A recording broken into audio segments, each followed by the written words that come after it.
So, kamusta? Ako si Gamerman and today, reviewin natin itong model kit na ito from Geass.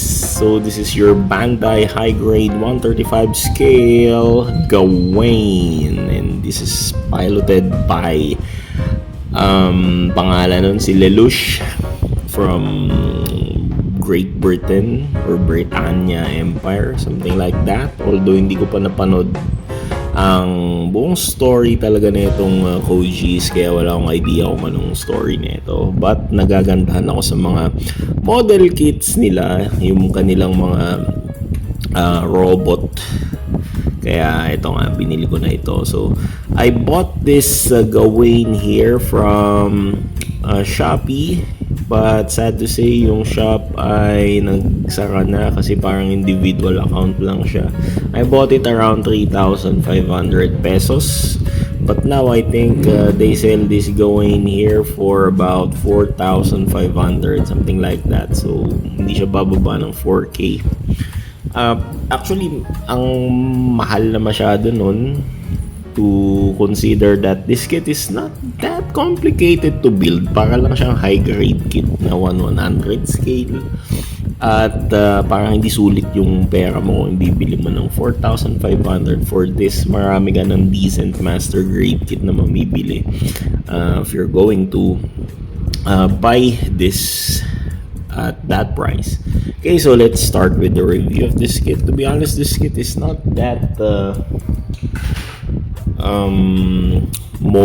mobile or not that good in articulation, to be honest. Wala siya masyadong pose na pwedeng gawin. But the color of this kit is really nice. As you can see, this is a glossy black with some tawag dito, orange with glittering effect. Shiny orange there, parang goldish orange.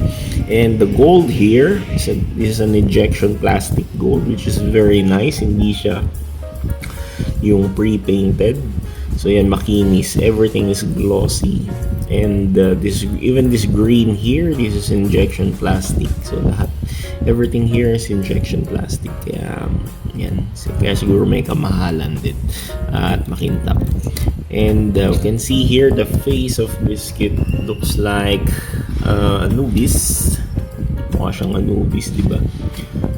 And nga, yung mahabang tenga niya looks like an Egyptian god, Anubis. The face there, these are all pre-painted parts. Yung doon sa mata niya, this is a pre-painted part. And this kit doesn't have any stickers, which is very nice. I really like that. I hate stickers, especially if we know Bandai is sticker heavy kit, their model kits. So the head can rotate only in this manner because of the cuello of the part here, this collar here. So naihinder yung kanyang movement. And also the chin is having a resemblance with the Gundam kit. Okay, so here the arms are on hinge like that, and it can raise up to this far. The shoulder can raise up to this far. And then we can see there the ball joint. Yep, this is in a ball joint. And the hinge there. Okay. So be careful with that kasi medyo brittle itong plastic na to. Hindi siya ganun ka tibay for me, in my judgment. So first, be careful when moving it. So play it first like this. So moving on, I just did some sanding and modification on the joint on the shoulder. So now this is being fluid to move. Kasi madali na siyang iikot. And actually, alisin muna natin tong backpack niya. Actually, this backpack doesn't serve any purpose on this kit. Aside from, I think in the anime, this is where the pilot Lelouch will ride. Okay, so there, I just sand the ball joint and trimmed some portion on the socket there to make it more fluid. So there we can now rotate it 360 degrees, both sides here, and there's some rotation movement dito sa biceps niya, so you can rotate 360 degrees. Then the arms, the elbow can bend up to this far, but yung portion na to sa may shoulders niya may hinder yung pag-bend further dahil sa part na to. Anyway, until dito nga lang naman talaga ang bend niya, so mabablock ng part na yun dito sa bicep. Okay, and we can raise this arms here like this, and if you're going to be observant, mapupush niya yung part na yun just like that. Okay, for his preparation to fire the shoulder cannon.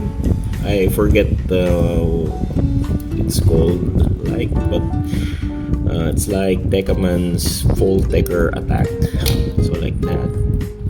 Okay, and you can open this hatch here sa gitna like this, and we can see the sticker gem inside, red sticker gem. And this is the fall taker. No, it's not fall taker, just call it fall taker, same like Decaman blades attack.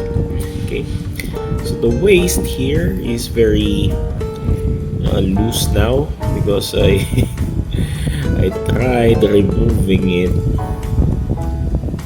and now this peg became loose, so it can rotate very loose now. Higpitan ko na lang siya. So the legs here can kick up to this far because wala namang front skirt and side skirt. Okay, even back skirt, it can kick up to that far.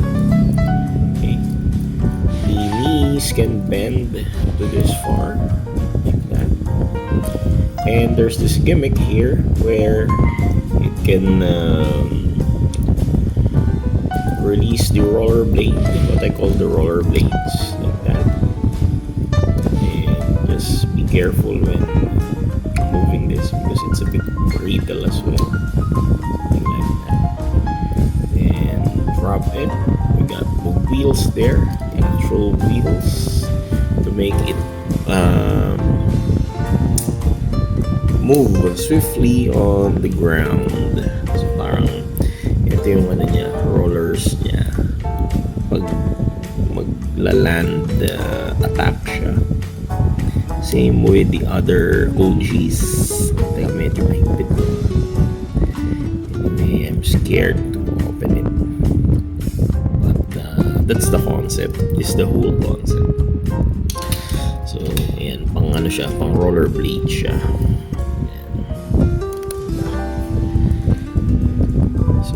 Keep it up because the pose actually is intended for flying pose. This pose here, you can go up, fly above, and shoot this blazers here. Okay. So for size comparison, let's compare it with the other kits I have. And first, let's return this backpack here.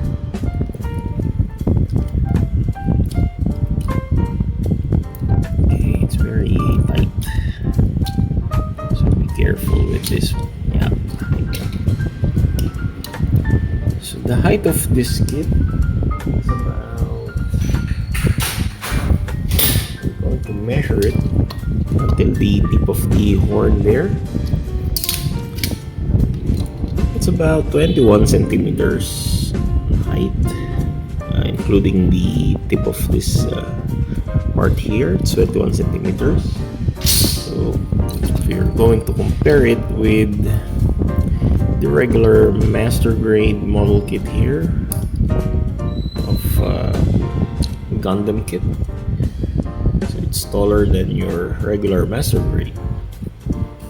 And if we're going to compare it with some 1/100 scale no grade, got still same condition. This is taller than the 1/100 scale.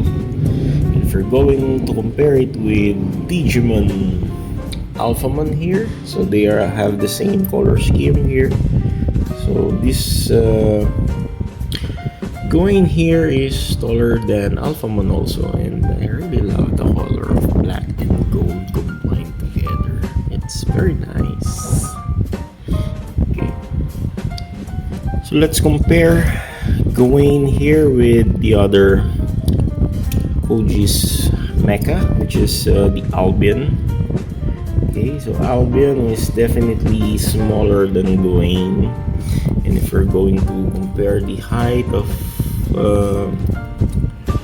them, Albion is about only in the abdomen of Gawain. Okay, so he's shorter.